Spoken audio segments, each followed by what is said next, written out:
Today we are making this Coptic-bound notebook. If you've never tried Coptic binding before, you may think it looks complicated, but it's actually not. I'll explain everything step by step, and once you've understood the basic stitch, the same sequence repeats throughout the whole notebook. We are starting with the simplest Coptic binding using just one needle. Once you've mastered this basic version, you are ready for the next steps. In future Coptic tutorials, I'll show you how to fix some common beginner mistakes and how to make a more advanced 4-needle version. It looks the same on the spine, but inside is a bit different.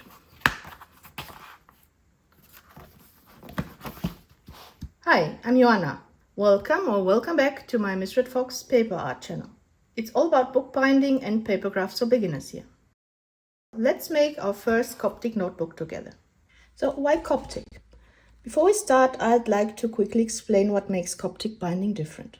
Unlike the Japanese bindings I have shown in previous videos, Coptic binding uses folded signatures instead of loose sheets.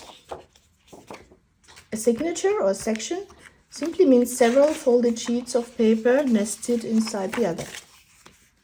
Sewing through the fold creates strong and flexible binding that opens completely flat, which makes it perfect for notebooks, journals and sketchbooks. Another advantage is that you can use the whole page. With Japanese binding, part of each sheet disappears into the binding, so this part here.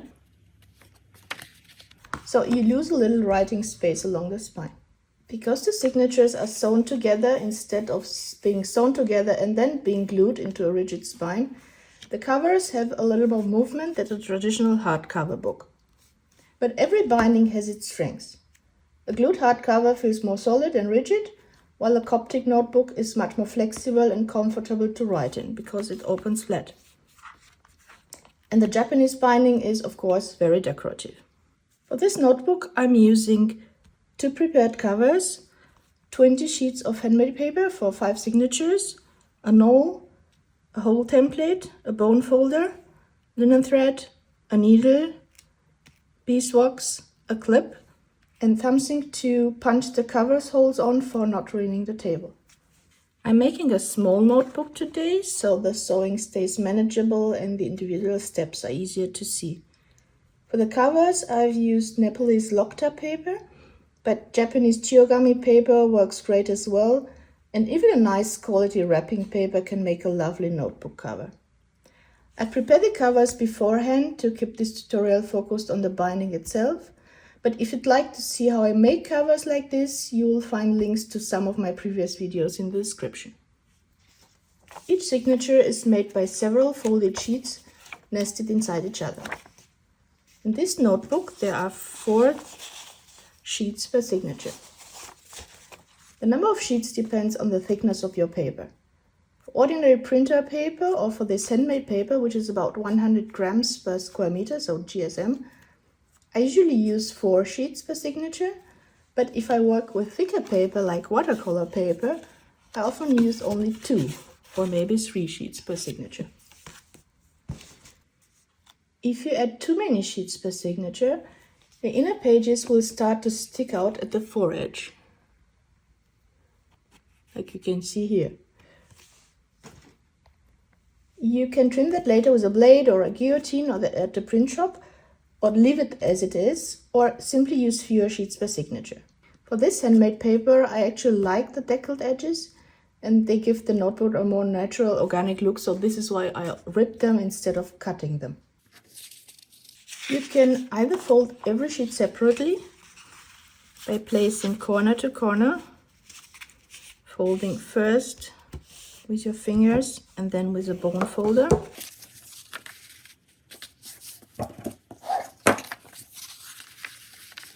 And then inserting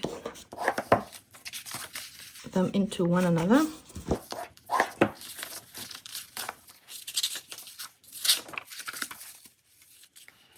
Or if your paper is not too thick, align everything properly and then fold them at once.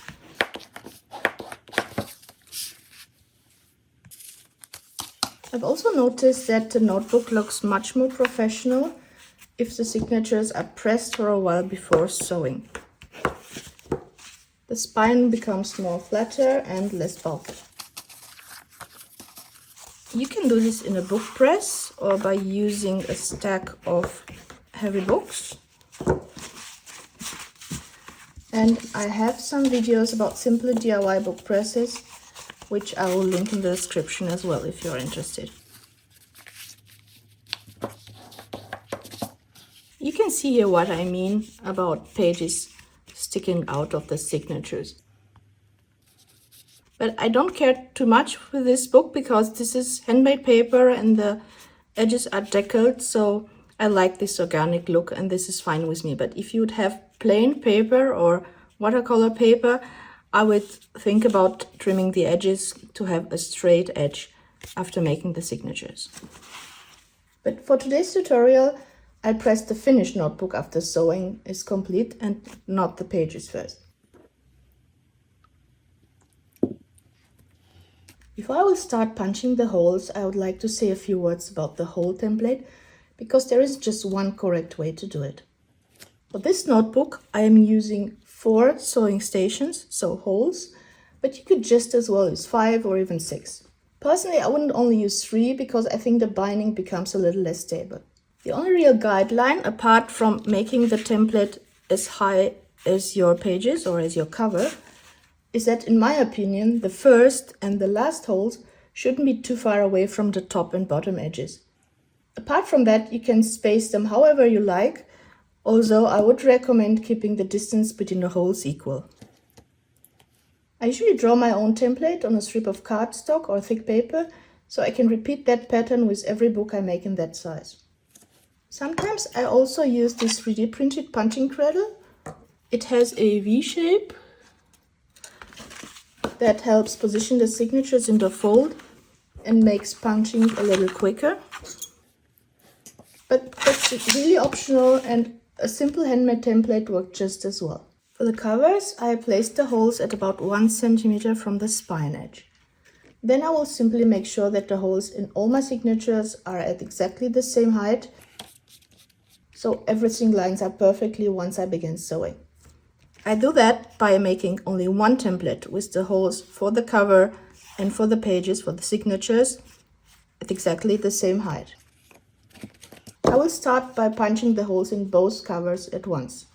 For this, I clip the covers together with a template and align them properly. And then I use something like this, I think it's like a foam or so, to punch the holes through it and not ruining my table.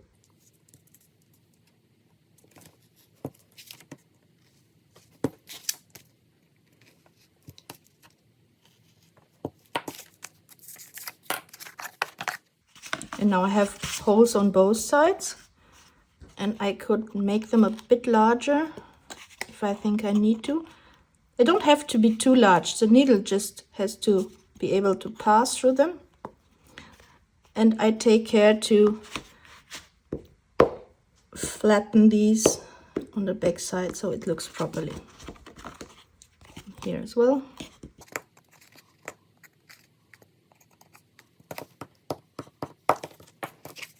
And this is our front cover and this is our back cover.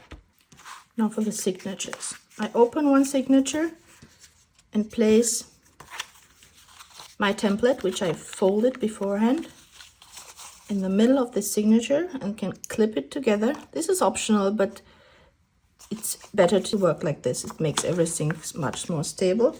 And then I go with mine all from the inside to the outside through this edge of the signature.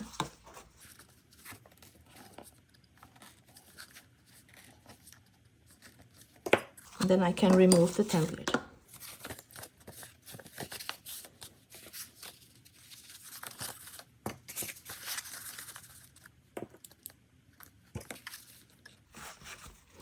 Can close this a little bit and then it's easier to get the edge of the paper.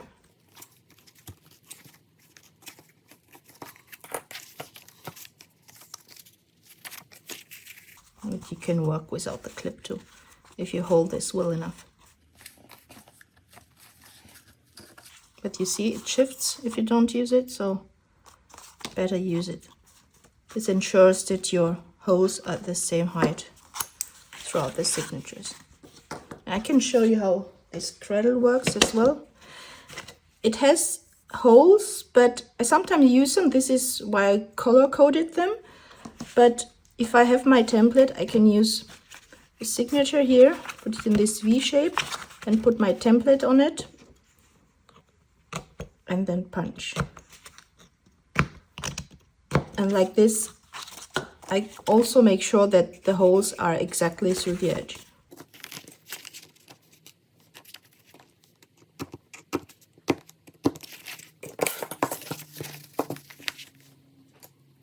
One small thing I like to do is to draw a tiny arrow with my pencil on every signature,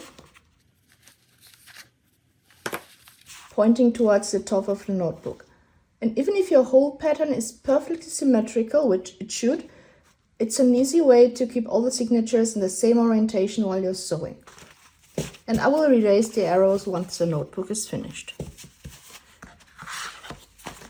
At this stage, I could put this in the press and let it for a bit to flatten, or I can press the finished book.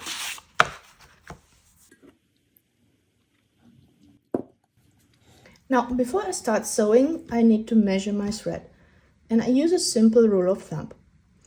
I count the number of signatures, add 2 from the front and back covers, then add another 2 as a safety margin. So in my case, that's 5 signatures plus 2 covers plus another 2, a total of 9. Then I multiply that number, so 9, by this length or height of the spine. And it doesn't have to be exact, but this usually gives me enough thread to finish the notebook comfortably. So 1, 2, 3, 4, 5, 6, 7, 8, 9. And cut. And again, I think I forgot the scissors from my list of tools and materials. Okay. This is actually more than I need, but I'd rather have too much thread than run out halfway through the sewing.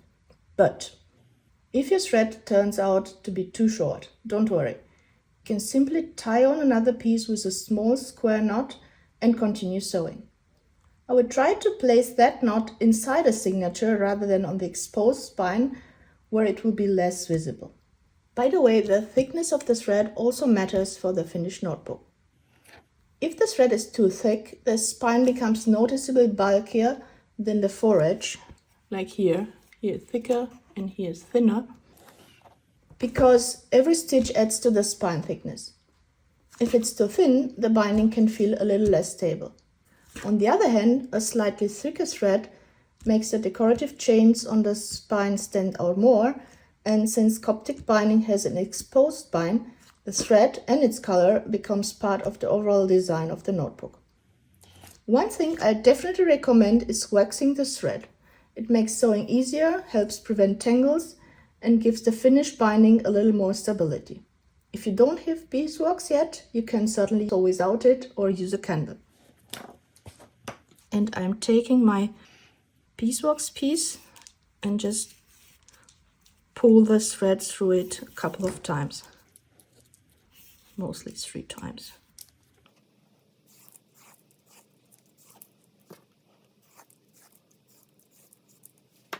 Now we can finally start sewing. Thread the needle, and if you like, you can secure the thread so it can't slip out while you are sewing. So thread first,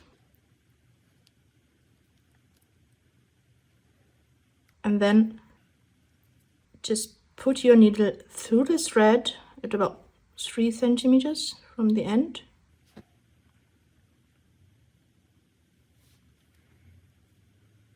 And then pull the rest. This secures the thread.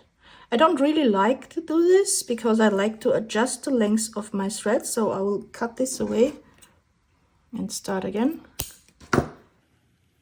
But this is a good way for beginners for not having their thread slip out of the needle like this.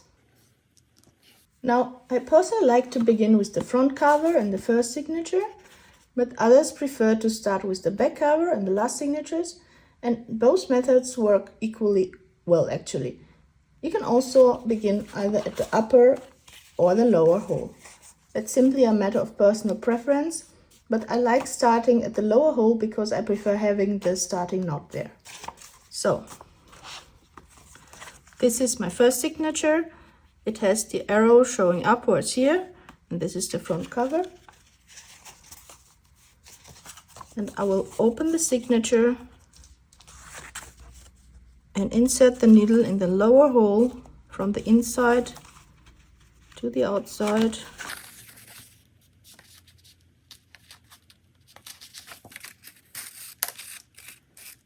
Leaving a tail of about 5 centimeters, like this. Then I will place the cover on top of the first signature, and I will go with my needle from the outside to the inside through the lower hole of the upper cover. I think that actually attaching the front and back covers are the most difficult parts of Coptic binding, but once those are done, the sewing becomes much easier. So, it's a little bit difficult at the beginning because the thread is so long. So you can see here, we have the tail here, then I went out through the first hole and then through the first hole, so the lower hole of the cover from outside to the inside. And now I have this thread here. I will pull everything together. You can also rotate this like this to align them properly. And what we do now is to go back with the needle through the first signature hole again. And try not to push your needle through the thread. So I'm here in the first hole again. And pull that thread properly. You don't want to have a loose thread there. So, like this. And now I can knot this, make a double knot.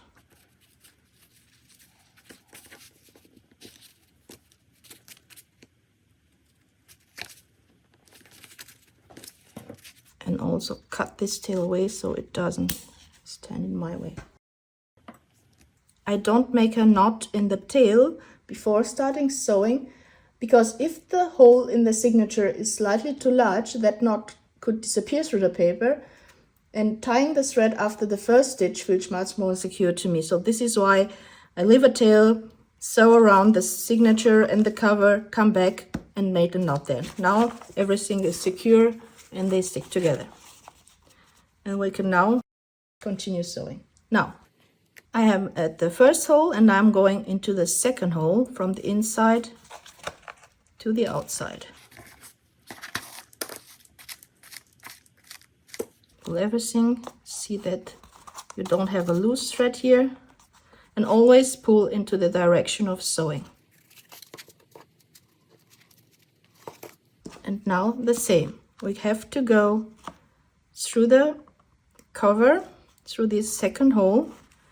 And I can't do this like this because I have my signature here. So what I do, I open the cover slightly, put the needle inside,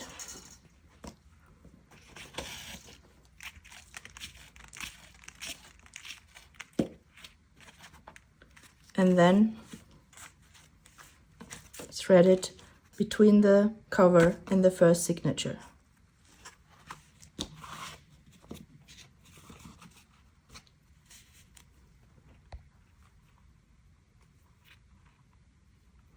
And now we have to go back in this second hole through the signature again.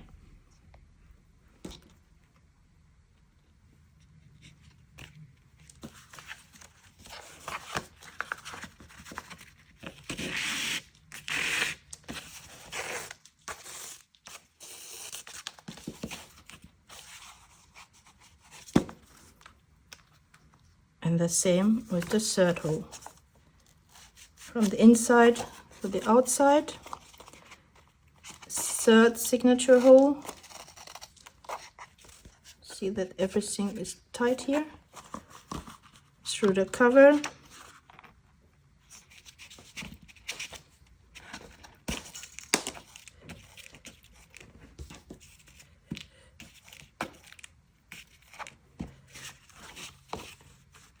Between cover and signature.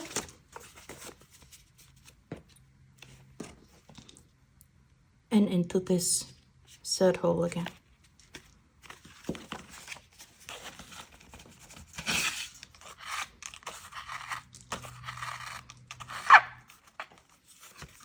And always pull into the direction of sewing. So last hole.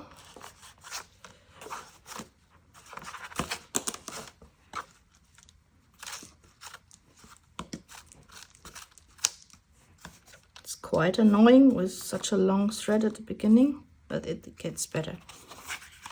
And then again through the cover. And one small detail I would like to pay attention to is the direction of the thread. When you come back into the signature, between cover and signature, decide whether your needle always passes to the left or to the right of the previous thread. And keep that consistent throughout the whole notebook, and your chain stitches will look all neat and even. So we still have to go through this cover from the outside to the inside. And then I decided to go on the left between cover and signature. And now I would have to go back in the first signature, but I don't, because I will attach the second signature. And since my notebook is in this direction, the next signature comes with its arrow upwards like this. And we can turn this right like this. I think it's easier after that. So cover, first signature, and now second signature. So once I've reached the last hole, I can place the second signature on top and quickly check that your arrow is in the correct direction. And now you can enter the second signature through the, in this case, upper arrow. Sometimes it's easier if you have your signature open, and sometimes not. It depends a bit on how large the holes are.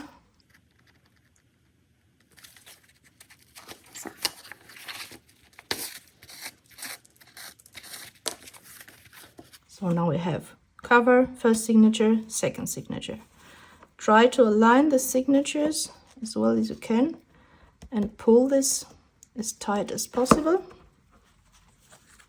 And then the same, we go out through the second hole of the second signature.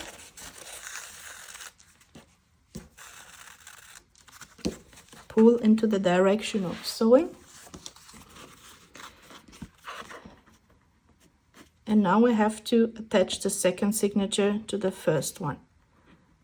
And what you do, it's basically the same as with the cover. You have to pull your needle through this. So I count 1, this is the second signature I'm working on, and then the one before, the first signature, and I have to pull my needle below this second signature. So and a curved needle would be easy here, but I really don't like to use them. So what I do, I go here,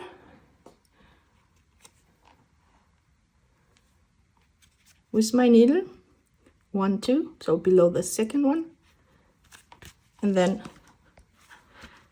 open the notebook where the needles comes out, pull the thread properly, and go back on the other side of the thread.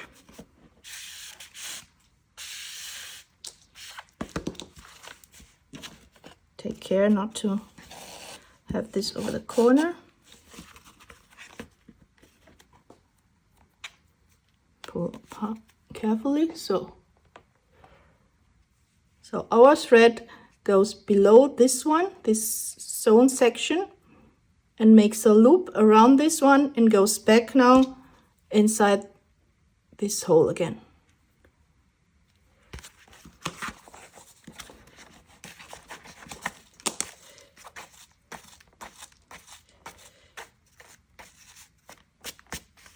And then repeat. Hole number 3.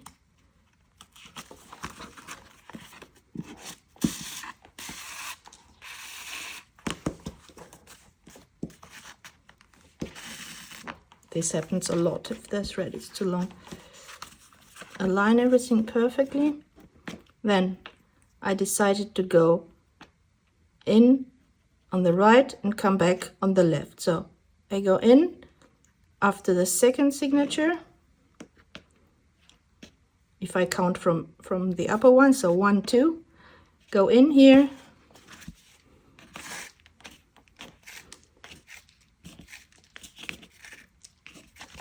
and come back on the other side.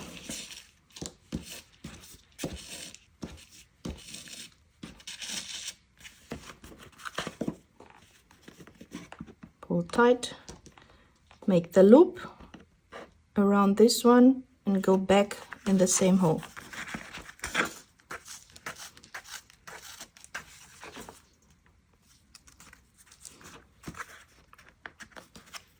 And last hole.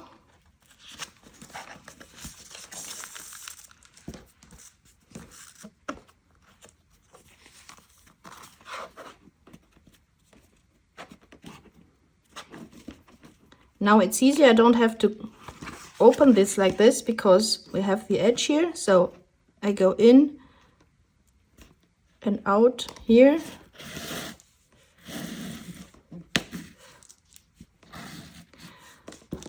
And now this is different. I don't go back into this signature because I want to add the next one, but I leave a little loop here, and then I will go with my needle through it like this from to the upper signature. So, and then pull, and now these two sections, these two signatures and the cover are properly secured together. And now the next one. So I will place this one here so I know I can edit like this. So we are here and we want to add the third signature. But before I continue, if you notice a loose stitch, don't hope that it will tighten itself later. It's much easier to correct it immediately than after you've sewn several more stations. So if your stitches here are too loose, tighten them and then work further. The important thing is to keep the thread snug but not overly tight, and always pull in the direction of sewing. Too much tension can distort the spine, and too little tension leave you loose stitches, as I said, and gives the finished notebook more movement that you probably want. And every now and then you will probably notice that the thread starts twisting. And what I do, especially at the beginning when it's too long, is just lower it like this and let it loosen, and then it's more or less straight again. But if your thread does make a knot, and this happens to me over and over again, don't pull harder. That usually makes the knot tighter, and try to loosen it first, but if you really can't undo it, simply flatten it by using the handle of your awl or something heavy, like another heavy tool, and then sew a little more slowly while the knot passes between the signatures. That's the place where it can get stuck easily, but let's hope we don't get a knot. So, third signature. This is the cover, these are my arrows, so this one is in the same direction.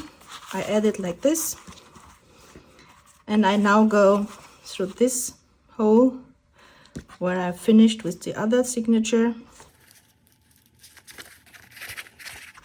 and repeat the procedure in the other direction. And like this you add all signatures. See that this is aligned properly tight, and then go to the other hole.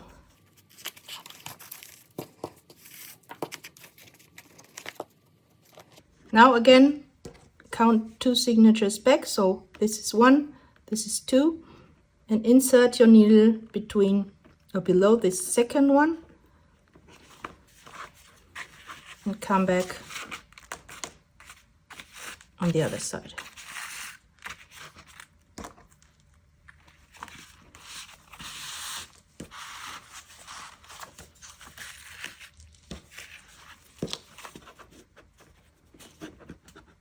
You've now created again a chain around the previous thread and go back into the same hole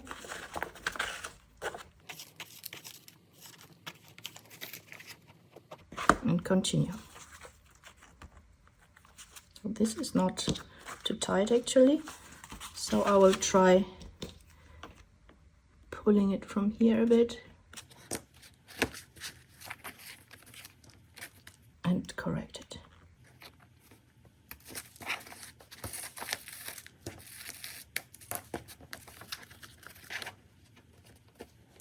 Again, 1 and 2, so between the second and the third now.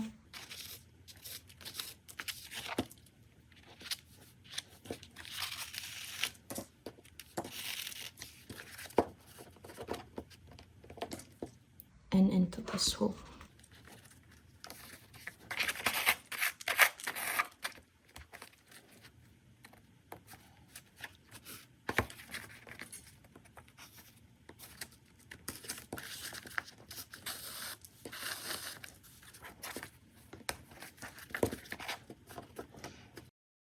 We are at the end of this third signature, and I need to make the loop again to secure it with the one before. So again, I go back here to the right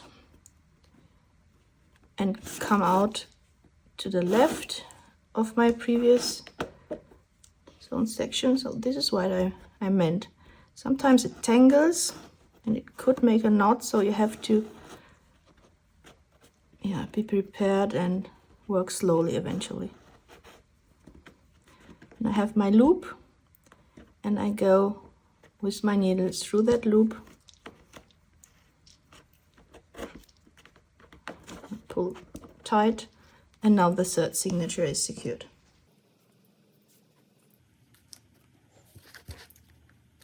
After you've sewn 2 or 3 signatures, you will probably notice that the sewing starts to feel almost rhythmic.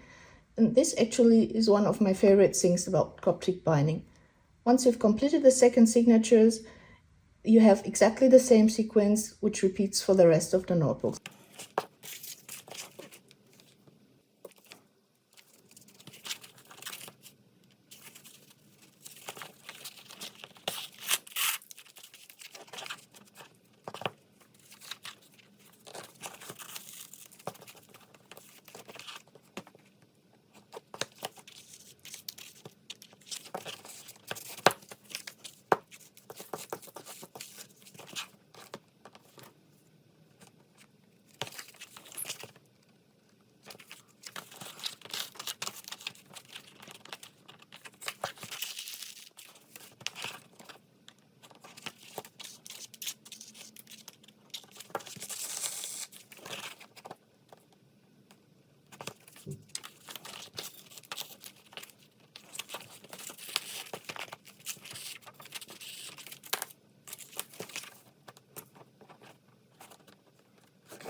Now, the last step is attaching the back cover after I sewn the last signature.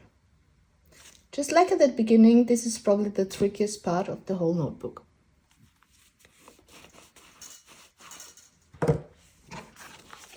So now I have my cover here with the holes on this edge. And what I do, I go into the cover from the outside to the inside in the corresponding hole.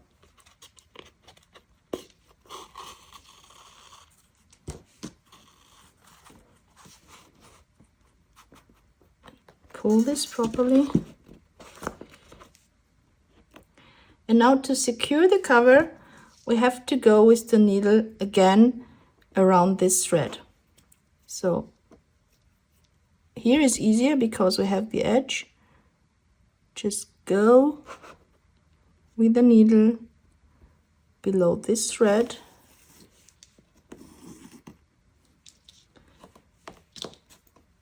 and pull tight. You don't want too loose of a back cover. So you can push that little knot a bit. And now go inside the hole of the signature again.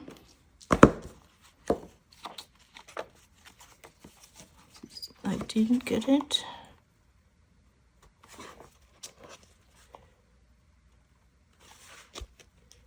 Here.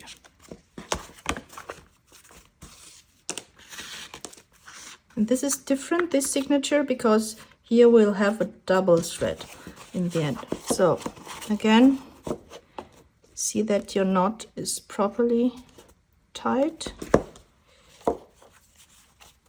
and then you can go back into the next hole.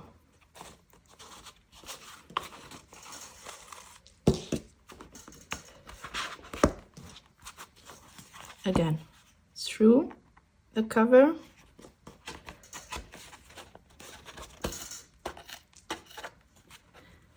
between cover and signature, pull tight. And now to go around that thread, I would have to open this again, but that loosens the signature, the cover. And what I do, I put my needle here below the thread and then move this on the spine, on the back spine. Tighten it and then go back to that hole again. Hopefully correct this time, yes. Pull into the direction of sewing, then into the next hole.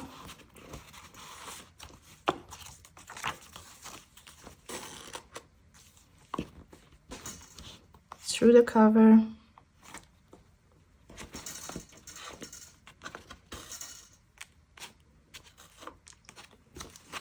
between cover and signature, around this thread,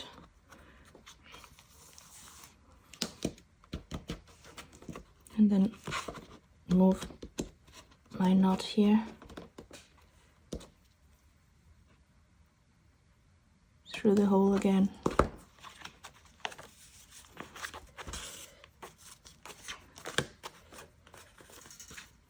And then the last hole.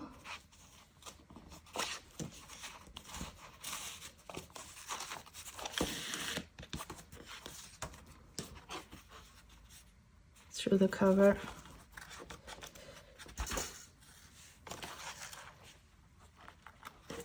Between cover and signature, and again around this thread. Here is again easier because we are at the edge.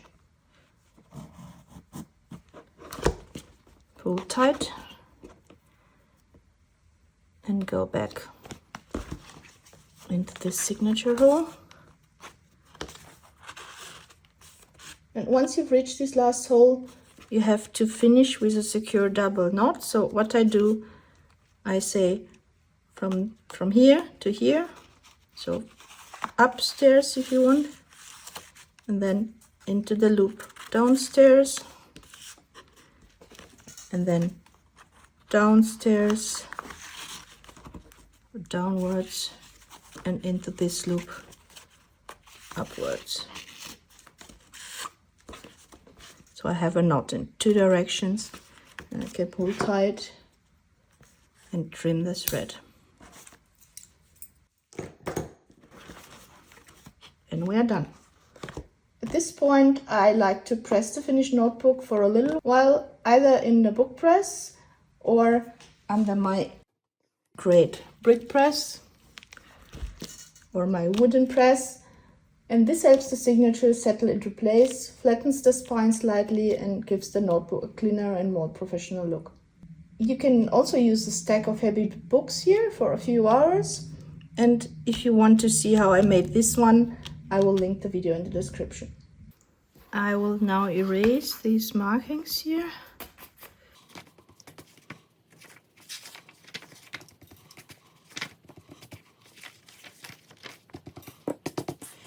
And then take a sharp bone folder and close these holes a bit,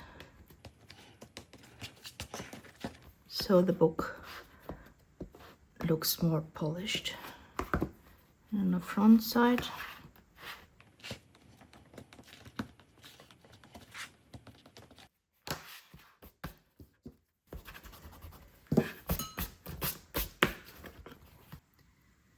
and that's our finished notebook. One of my favorite things about Coptic binding is this pretty exposed spine. You can see the little chains here, and if your thread tension is consistent throughout the binding, your chains will look the same with every signature and with every sewing station. And I also love how comfortably the notebook opens. It lies completely flat, as you can see, which makes writing or drawing much easier than with other bindings. And because the thread becomes part of the design, changing only the thread color can give the very same notebook a completely different character. So I use red here to go with the watermelons, but you could use black or even gold or off-white as well. And you see the thread inside the signatures and on the spine, so it's your design choice what thread color you use. And that's all there is to the simplest Coptic binding. Once you've mastered this basic version, you'll find that many decorative Coptic bindings follow exactly the same principle. In a later video, I'll also show a 4-needle version, and I personally find that binding a little more stable, so it doesn't move so much. And I actually think handling the notebook while sewing is slightly easier, but the sewing pattern itself is a little more complex, so I think it's best to start with this simple version first. I hope you enjoyed this tutorial, and stay tuned for the 4-needle version soon. Probably not in the very next video, but soon. And as I said, I will also have a video about Coptic binding mistakes and how to fix them. So see you in the next video. Thank you so much for watching, and let me know in the comments if you have any questions. Feel free to like and subscribe if you like this tutorial, and stay tuned for more bookbinding videos. Happy crafting!